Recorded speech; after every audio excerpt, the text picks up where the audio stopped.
And here, I mean, I was blown away. The most efficient shoe is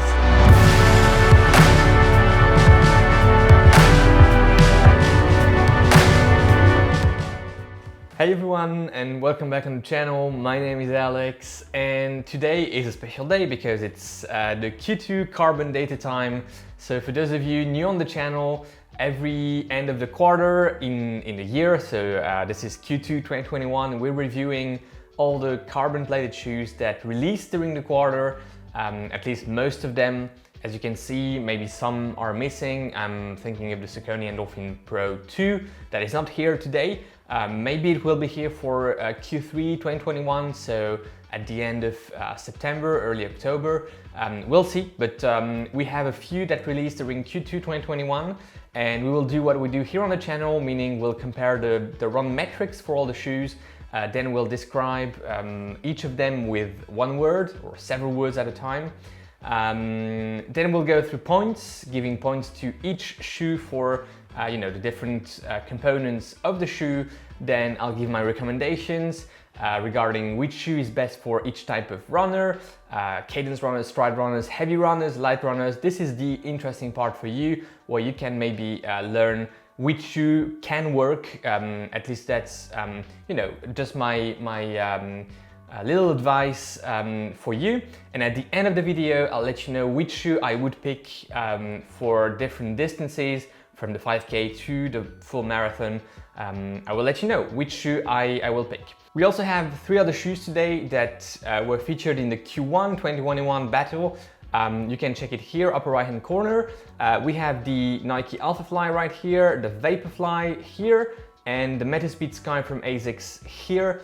I will make some references to these shoes during the video. All right, with no further ado, let's dive in. First of all, the paces at which I tested the shoes. I tested them at 2 paces, 3:30 per kilometer, so around 5:30 per mile, and 5 minutes per kilometer. So that's around 39 minutes per mile. 2 different paces. One that is more my race pace, and a second one that is more my easy recovery pace. First interesting metric is the efficiency, so the amount of power that you have to produce in order to sustain a certain pace. And here, I mean, I was blown away. The most efficient shoe is the Atreyu The Artist that you have right here. So it's the one that requires the least amount of power, of energy to move at a certain pace. And yeah, I mean, who would have thought, but kudos to Atreyu The Artist for being the most efficient out of these shoes. In terms of midsole, ride, and different specs, first of all, let's look at the durometer numbers. You all love the durometer numbers, and I understand, I do love them as well. So the New Balance RC Elite V2 is the softest. It is the midsole compound, the fuel cell, autoclaved compound, low density foam is the softest, coming at 22 on the durometer scale, ranging from 0 to 100, and 22 is really low. It's actually one of the lowest and so softest foams I've tested. Then we have the Prime X with the Line Strike Pro at 26, and then pretty much same number, 30 for the Adios Pro 2. Same here, the Line Strike Pro. It's a blend of EVA TPU or a P-back compound, no one knows, but anyways, 30 on the durometer scale and 30 as well for the supercritical EVA midsole of the Artist. Just so you know, comparing these numbers to these shoes here, Zoom X is actually harder than Line Strike Pro, and the Flight Foam Turbo midsole compound on the MetaSpeed Sky from Asics is a bit harder than the fuel cell here on the New Balance, but not by much. So this is just to give you an idea. In terms of weight, we're looking at 240 grams for the RC Elite V2, 243 for the Adizero Adios Pro 2, 245 for the Artist, and 288 for the Prime X. As a comparison, we have 213, this is the lightest carbon plated shoe in my size US 11 EU45 for the MetaSpeed, 213 grams. The Vaprofly is 219, so just a touch heavier than the MetaSpeed, and 260 for the Alphafly. In terms of platform width, the Artist is the most narrow platform in the forefoot and in the heel as well. It has a decent midfoot width. But quite interestingly, the 4 shoes that we have today in the Q2 Carbon Battle are more on the narrow side of things than on the wide side of things. All the 3 shoes here, Vaprofly, Alphafly and MetaSpeed, are wider in the forefoot, for instance, and way wider in the heel for the Alphafly. In terms of stack heights, we're looking at 35 in the heel, 30 in the forefoot for the Artist, 5mm drop. RC Elite V2 is 39, 31, 8mm drop. Prime X, controversial, 50 in the heel. I would say 44 in the forefoot, 6mm drop. I heard people measuring it at 40 in the forefoot, so 10mm, but it does not ride like a 10mm drop shoe. So, you know, somewhere between 6 and 10, I would lean for 6, and I measured 44 in the forefoot, but you know, those stack heights and measurements are always quite controversial. Adios Pro 2 is 39.5 in the heel and 29.5 in the forefoot, so 10mm drop. So we have 10mm, 8mm, I will call it 6mm here and 5 here. I didn't do it on purpose to you know, put them here according to their drops, but quite interesting. Now we're looking at responsiveness and bounciness. So for responsiveness, the proxy metric is ground contact time, and the shoe that has the lowest ground contact time, I was surprised, but you know, the metrics do not lie. You just put the run scribe pads on the shoes and you gather the metrics. That's the Prime X. So the Prime X is the most responsive of all these shoes. I think this is also linked to the fact that this shoe has more than just the energy roads. It also has an additional plate in the forefoot, and you know, that may lower the contact time. Bounciness, the Prime X is also the most bouncy shoe out of these. And the least bouncy is the Artist, and I think that correlates quite nicely to the efficiency. So, you know, basically those shoes, the RC Elite, the Prime X, are very bouncy, but you lose some energy, some efficiency. Whereas the Artist isn't very bouncy, at least as per the metrics. And for bounciness, remember the proxy metric is max pronation to toe off the time between those 2 phases of the gait cycle. And so yeah, the Artist is the least bouncy of these shoes. Leg pounding, we're looking at the shock metrics, so the impact and the pounding that you're putting on your legs. The 2 shoes that have the least pounding are the RC Elite coming first, and that's subjectively what I would have said.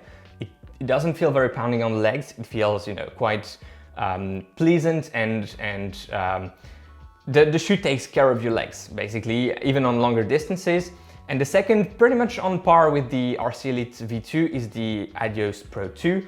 Also, not too much pounding on the legs as per the metric. I will show you also on your screen right now the shoe prints, so you can see the different strike patterns and motions of my shoe prints. In terms of pronation, this is really interesting. Remember, pronation is not a bad thing, and but it's interesting to look at the different pronation angles. The 2 shoes that have the most pronation angles are the Adios Pro 2 and the Artist. Very similar rides in general, that's my feeling, but also very similar pronation metrics. The 2 shoes that are really equal in that segment are the RC Elite and the Prime X. The Prime X is really controversial in terms of stability and pronation because people feel it's unstable, and I do agree. At very low paces, even walking with it, it feels unstable, but running in it, I must admit that I do not feel much pronation angle with this shoe. Second metric is pronation velocity, so there is not only the angle, but the speed, the angular speed at which you are pronating. And here again, the 2 shoes with the lower pronation velocity, which is supposedly better in terms of injury risk, so less injury risk with lower pronation velocities, are the RC Elite V2 and the Prime X. Now we'll go to the section where I describe each shoe with 1 word, but before that, if you're enjoying the video, the content of the channel, please do not hesitate. Give it a like, subscribe, hit that notification bell, you know, it really helps the channel and we're growing at a crazy pace, I must say. I'm super thankful and yeah, just join us and let's continue that journey all together. One word, starting with the Adios, I will go with snappy. RC Elite V2 is comfort. Prime X is rocker. I mean, you know, look at that. It has a crazy rocker. Yeah, rocker and value for the artist, no doubt. All right, let's go through the points. So we have 4 shoes. We'll give 3 points to the winner of each category, 2 to the second shoe, and 1 point to the third on the podium. Upper, I'm gonna go with 3 points for the Adios, 2 points for the Prime X, and 1 point for the RC Elite. Midsole, I'm gonna go with 3 points for the RC Elite, 2 points for the Prime X, and 1 point for the Adios. I'm not giving the artist points here for the upper and for the midsole because they're very good components, but yeah, they're just not as, you know, as technical and they do not feel as great. But we'll come back to that, discussing the artist because it has some great potential and, you know, we'll come back to that. But just so you know, I'm not sort of unfavoring the artist because it's cheap or whatever. I'm just trying to be fair and honest giving the points. Outsole, Prime X, 3 points. Then I'm gonna go with 2 points for the RC Elite. I'm gonna give 1 point to the Adidas Pro. The outsoles are very similar in terms of grip between the Artist and the Adidas Pro 2, but the Adidas Pro 2 will have, I think, a longer durability. Stability, I'm gonna go with 3 points for the RC Elite, no doubt. Then 2 points for the Prime X and 1 point for the Artist.